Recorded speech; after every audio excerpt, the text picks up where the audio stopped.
तर good morning मित्रांनो. तर चालू करूया आपल्या साखळी बॉम्ब, आपला व्हिडिओ बॉम्ब. तर आत्ताच उठलोय मी, आता फ्रेश झालोय. म्हणलं मग ते रात्री थोडं काय काय करायचं आपलं नियोजन चालू होतं.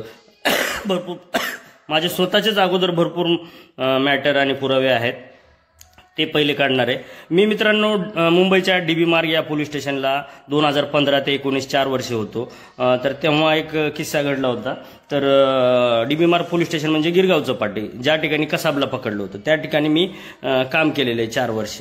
म्हणजे माझा कुठल्याच ह्याच्यातलं बोलण्यातला मोठेपणा कधीच समजून घ्यायचा नाही, पण माझं जे सत्य आहे ते मी पुराव्यानिशी आता बाप दाखवण्याचा श्राद्ध घाल या म्हणीप्रमाणे मी माझं पुरावे बोलत राहणार आहे. तर मित्रांनो, त्या ठिकाणी होतो मी. तर त्या ठिकाणी एक किस्सा झाला. एक आम्ही माणूस पकडला मित्रांनो, आणि त्याची गाडी अडवली आणि त्याला विचारलं की रात्रीच्या वेळेस कुठं जातोय. गाडी चेकिंगमध्ये माझ्या काही अधिकाऱ्यांना अंमलदारांनी त्याची गाडी पकडली नाकाबंदीमध्ये. पोलीस स्टेशनला घेऊन आले. पोलीस स्टेशनला घेऊन आल्यानंतर मी स्टेशन हाऊस ऑफिसर होतो.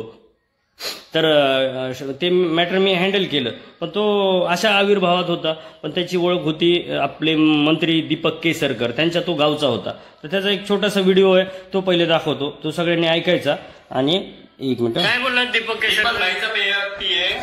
आपलं हे ठाकूर म्हणून आहे, त्यांना मी फोन लावतो. बरं, पुढे अजून काय? पुढे काय विषयच नाही. बोलत होतं ना आता, काय मारलं ना त्याचा मग हिशोब मी करायचंय. अजून काय बोलायचं? अजून काय बोलायचं मी फोन. हा दुसरा बघा मित्रांनो. मी काय म्हणणार, काय केस म्हणून काय म्हणणार, माझ्यावर केस म्हणून काय म्हणून काढणार तुम्हाला सांगा. अरे काय केस म्हणून काढणार तुम्ही काढा व्हिडिओ काढा व्हिडिओ काढा.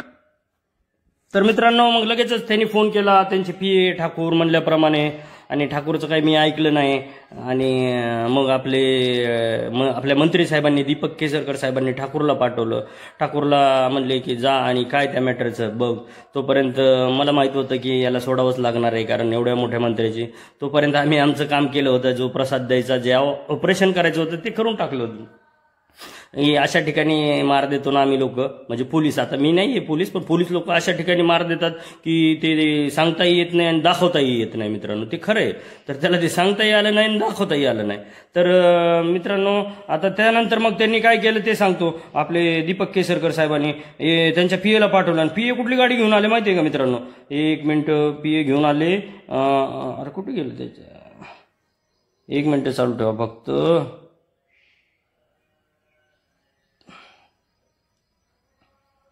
आली गाडी आली मित्रांनो. दिसते का बघा, महाराष्ट्र शासनाची मंत्री लिहिलेली अशी गाडी आली. मी सगळे प्रूफ ठेवत असतो पुराव्यानिशी. आणि MH01 आणि DK आणि 9033 त्याचा नंबर आहे. पुढे महाराष्ट्र शासन लिहिलेलं आहे. आणि मग तरी मी ते ऐकलं नाही. म्हणलं आम्ही कायदेशीर कारवाई करणार वगैरे. मग आम्ही काय आपलं त्यावेळेस मला वाटतं मुंबई पोलीस ऍक्ट प्रमाणे काहीतरी कारवाई केली, स्टेशन डायरी बनवली आणि ते सोडून दिलं. तेवढा त्याचा दोष नव्हता, पण तो पोलिसाच्या अंगावरती कसा जात होता ते मला सहन नाही झालं, म्हणून मी या सगळ्या गोष्टी केली. मग त्यानंतर आपले दीपक केसरकर साहेबांनी काय केलं माहिती आहे का? तेवढ्या गोष्टीसाठी त्यांचा इगो हर्ट झाला असेल किंवा त्यांचा कार्यकर्ता नाराज झाला असेल. ते कार्यकर्ता नाराज होऊ नये म्हणून त्यांनी मला डायरेक्ट नोटीस पाठवली. एक मिनिट, ते नोटीस पण आहे. आता ते सगळे पुरावे आहेत. असं मी रोज देणारच आहे मित्रांनो पुरावे. आणि बघा, ही बघा, हे गृह राज्यमंत्री होते त्यांनी. आणि आपण हे बघा, दिसते का बघा इकडे. आपण सुनावणी दरम्यान आपली बाजू मांडण्यासाठी आपण स्वतः हजर न राहिलात, अनुपस्थित राहिलात तर आपणास बाजू काही म्हणायचे नाही असे समजून आपल्या अपिलावर एकतर्फी ही करण्यात येईल. आणि दिशा घाटगे बघा, यांच्याकडून ते पत्र आलं होतं, असं दिशा घाटगे मंत्रालयाचं बरं का. सही पण आहे, सगळ्या गोष्टी. तर मग त्याच्यात मला शिक्षा दिली मित्रांनो. ठीक आहे म्हणलं, आपली कामं तर असे चालूच राहणार मित्रांनो. म्हणून तर आता माझी मायबाप जनता, सोशल मीडिया, उत्तर मागा माननीय मंत्रीजी दीपक केसरकर. आणि कशा प्रकारे पोलिसांवर हे येतात पोलिसांना कसं एकदम आंडू पांडू समजतात आणि चालू करतात हे कार्यकर्ते.